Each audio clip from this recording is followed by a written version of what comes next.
Assalamualaikum warahmatullahi wabarakatuh. Alhamdulillahirrabbilalamin. Wabihi nasta'in ala umuri dunya wajin. Assalatu wassalamu ala asrafil anbiya'i wal mursalin wa ala alihi wahsabihi ajmain, amma ba'du. Pada kesempatan kali ini saya akan menyampaikan tabligh mengenai menghindari perkelahian antar pelajar. Manusia adalah makhluk sosial, di mana kita hidupnya akan saling bergantung satu sama lain, sehingga sangat penting bagi kita untuk tetap menjaga silaturahmi dan menjaga hubungan agar terus-terusan baik antar sesama. Tapi hal ini sangat sulit dilakukan oleh para remaja. Mereka beranggapan bahwa berkelahi yang bisa menyelesaikan semuanya, padahal enggak sama sekali. Mereka beranggapan bahwa ketika mereka berkelahi, itu membuat mereka menjadi terlihat keren dan sangat ditakuti. Padahal Allah Subhanahu wa Ta'ala sudah berfirman dalam Quran surah Al-Ahzab ayat 85 yang memiliki arti, dan orang-orang yang menyakiti orang-orang yang mukmin dan mukminat tanpa kesalahan yang mereka perbuat, maka sesungguhnya mereka telah memikul kebohongan dan dosa yang nyata. Ayat ini menjelaskan bahwa menyakiti orang lain tanpa kesalahan yang dia perbuat merupakan perbuatan dosa. Kalimat menyakiti yang diperbolehkan di dalam syariat Islam ketika orang itu mencuri, membunuh, atau melakukan tindak kriminal lainnya. Kalau tidak melakukan tindak kriminal tapi kalian menyakitinya, itu sama aja kalian berbuat dosa loh. Rasulullah Shallallahu Alaihi Wasallam bersabda bahwa seorang muslim hendaknya menjaga dirinya agar mulut dan kedua tangannya tidak menyakiti orang lain. Ini sesuai dengan sabda Rasulullah dalam hadis riwayat Bukhari yang berbunyi, orang Islam adalah orang muslim lain selamat atas perilaku buruk lisan dan tangannya. Sedangkan orang yang berhijrah adalah orang yang meninggalkan apa yang dilarang oleh Allah Subhanahu wa Ta'ala. Ada beberapa faktor yang menyebabkan terjadinya perkelahian antar pelajar. Ada mengalami krisis identitas, jadi mereka masih mencari jati diri mereka.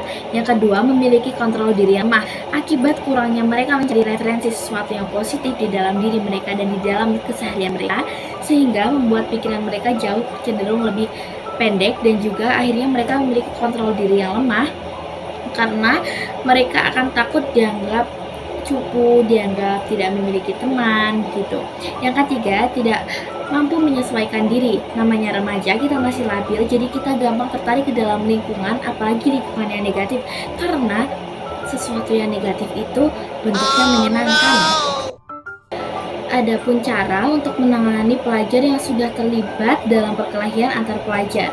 Yang pertama itu kita bisa mencoba mengenali si pelajar atau remaja ini lebih jauh, apakah ada sesuatu yang akhirnya mendorong mereka seperti itu. Lalu yang kedua, mencoba membangun komunikasi dan mendekatkan diri kepada keluarga dan teman-temannya. Kita bisa mendekatkan ia kepada jejaring sosial teman-teman yang lebih baik dan lingkungannya positif. Lalu juga kita bisa memberikan ia kepercayaan bahwa ketika dia bercerita tentang masalahnya, hal itu akan terjaga privasinya, sehingga si remaja atau pelajar ini mereka akan merasa aman. Adapun cara untuk mencegah atau menghindarkan diri dari perkelahian antar remaja.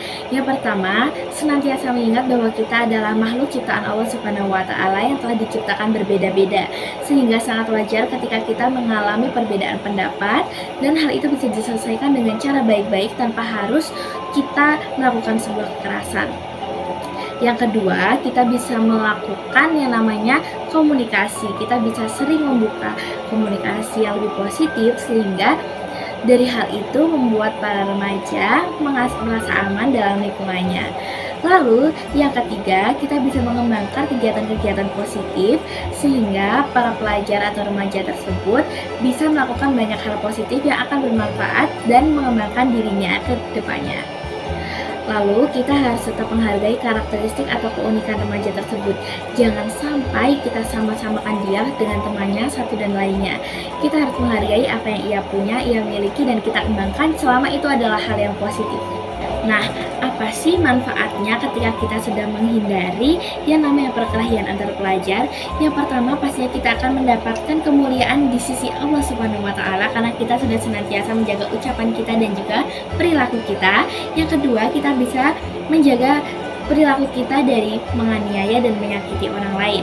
Yang ketiga, kita hidup menjadi lebih tenang, aman, dan nyaman karena hubungan kita baik. tidak ada rasa ancaman, tidak ada rasa takut, ini dan itu. Yang keempat, kita memiliki kesempatan belajar dan mengembangkan diri lebih jauh lagi bersama lingkungan yang positif dan teman-teman yang positif tentunya. Lalu yang kelima, kita bisa terhindar dari bahaya karena kita tidak mengakibatkan konflik yang banyak di sekitar kita. Bahkan kita sangat amat berusaha untuk menghindari konflik yang bisa kita sebabkan. Lalu yang keenam, lebih terarah dan fokus dalam meraih cita-cita yang ingin kita capai.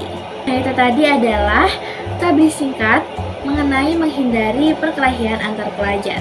Semoga apa yang saya sampaikan bisa bermanfaat untuk khalayak luas sehingga kita bisa terhindar dari yang namanya perkelahian. Billahil taufiq wal hidayah, mohon maaf bila banyak salah. Wassalamualaikum warahmatullahi wabarakatuh.